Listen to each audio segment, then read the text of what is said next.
मैं एक आपसे ये पूछना चाहता हूँ कि आप तो संत हैं, अंतर्यामी हैं। मैं एक ऐसे संत के बारे में पूछना चाहता हूँ, जिनके बारे में मुझे यही लगा कि आपसे अच्छा कोई बता नहीं सकता है, देवराहा बाबा के बारे में। आजकल युवा पीढ़ी बेशक उनके बारे में नहीं जानती होगी, लेकिन जो पुराने लोग हैं वो देवराहा बाबा के बारे में जानते हैं।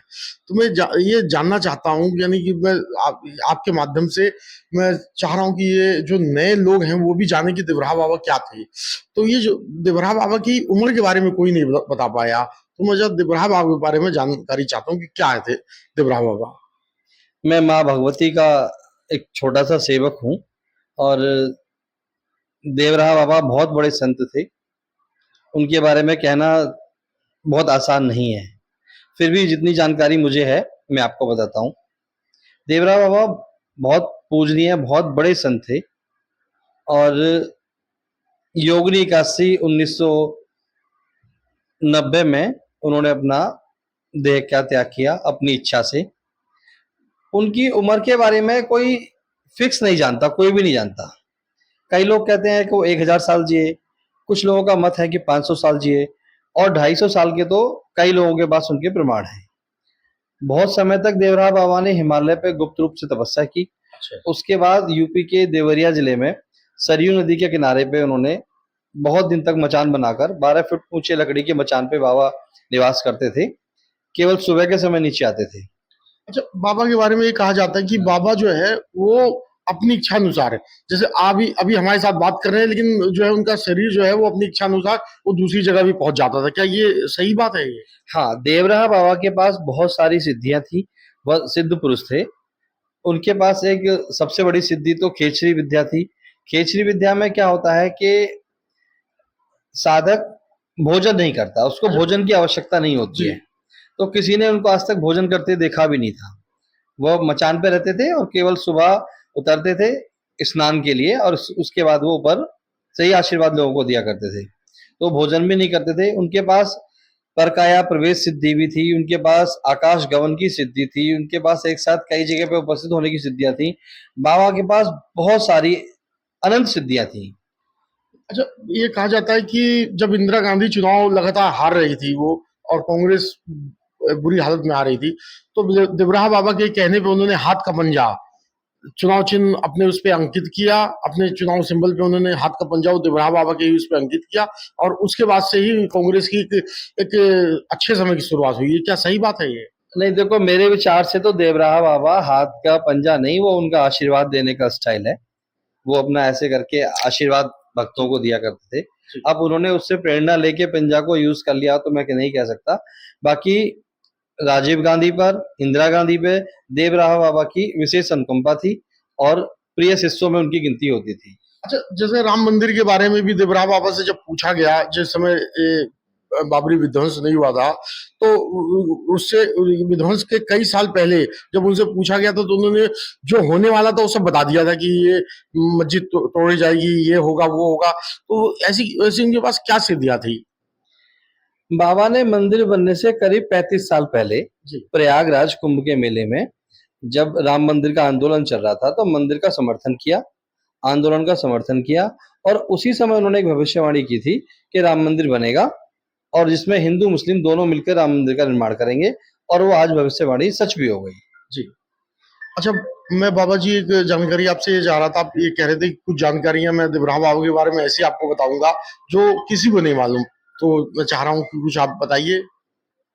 जैसे मैंने आपको भी बताया कि देवराहा बाबा एक बहुत बड़े सिद्ध महात्मा थे। उनके पास ऐसी विशेष सिद्धियां थी, जैसे जलगमन सिद्धि उनके पास थी। खेचरी विद्या, खेचरी में 5 प्रकार की विद्याएं होती हैं, वो पांचों विद्याएं उनके पास थी। तो यही सब विद्याओं के बारे में, सिद्धियों के बारे में आम जनता नहीं जानती। इसके लिए कभी आप बैठेंगे तो मैं विस्तार से जी। आपको बताऊंगा। अच्छा, प्रसाद देने का लोग बताते थे कि उनके पास प्रसाद भी नहीं रहता था, हवा में हाथ ऊपर करते थे और तुरंत ही प्रसाद आ जाता था, दे देते थे। तो हाँ, वो कौन सी विद्या थी उनके पास? ये भी उनकी विद्या है। जैसे लघुमा अणिमा, ये विद्या होती है बड़ा और छोटा होने की। जी। ऐसे ही अन्नपूर्णा सिद्धि भी होती है। अन्नपूर्णा में क्या होता है कि कभी भी कमी नहीं पड़ती, और उनके पास कभी भी किसी भी सामान को प्रकट करने की भी क्षमता थी। जैसे आपने सुना होगा कामधेनु गाय, जी। नंदिनी गाय, इनके पास ऐसी क्षमताएं थी।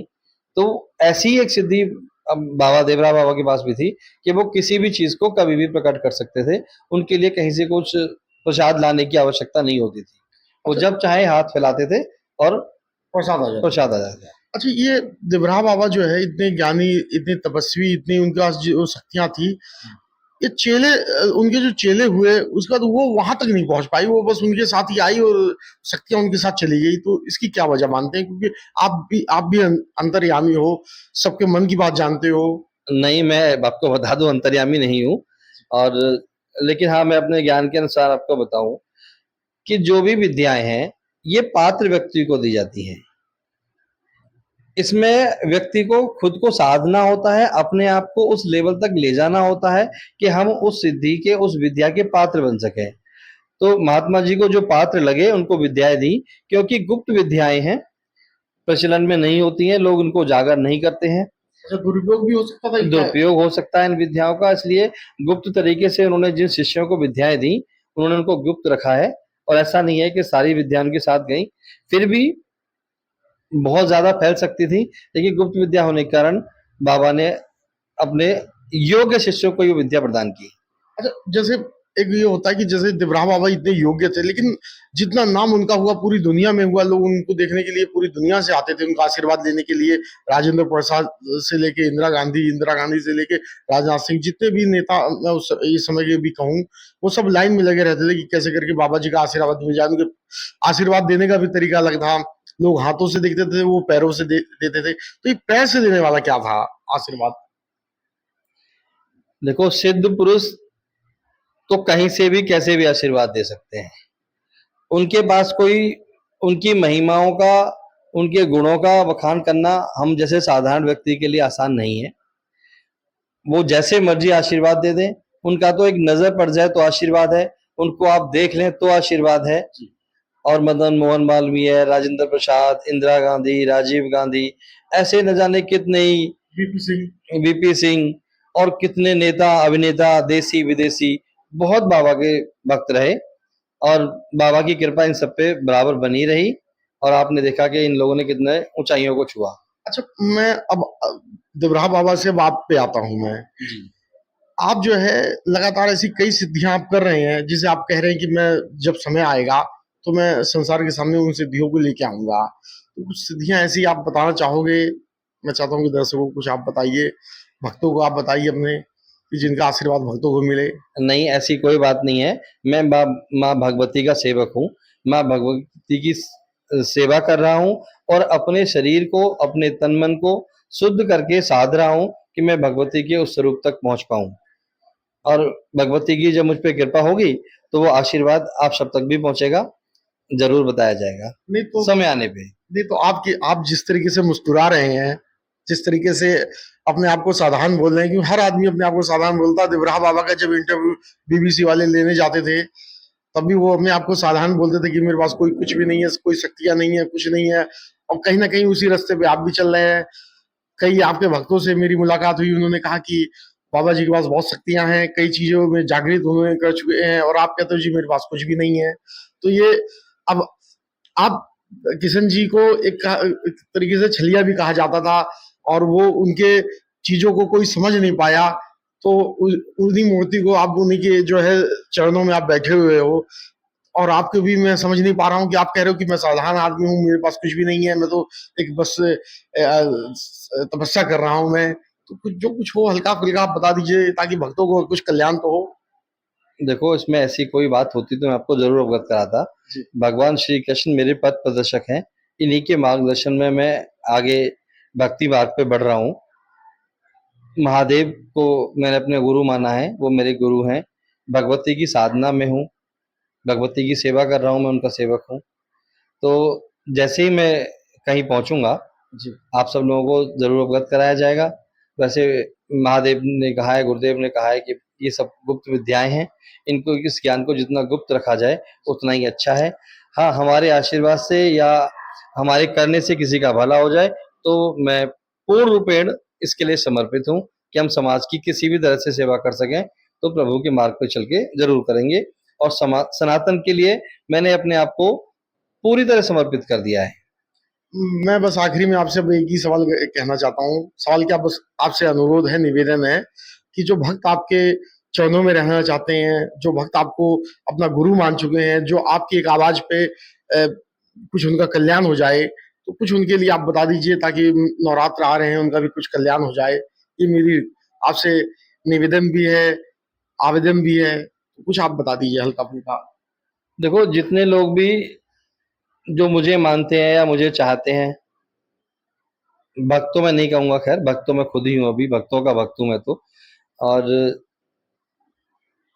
मैंने जैसे खुद को सनातन के समर्पित किया है, मैं चाहता हूँ कि सभी लोग, सत्य ही सनातन है, माँ भगवती सनातन है, तो सनातन के लिए समर्पित कर दें तन मन धन।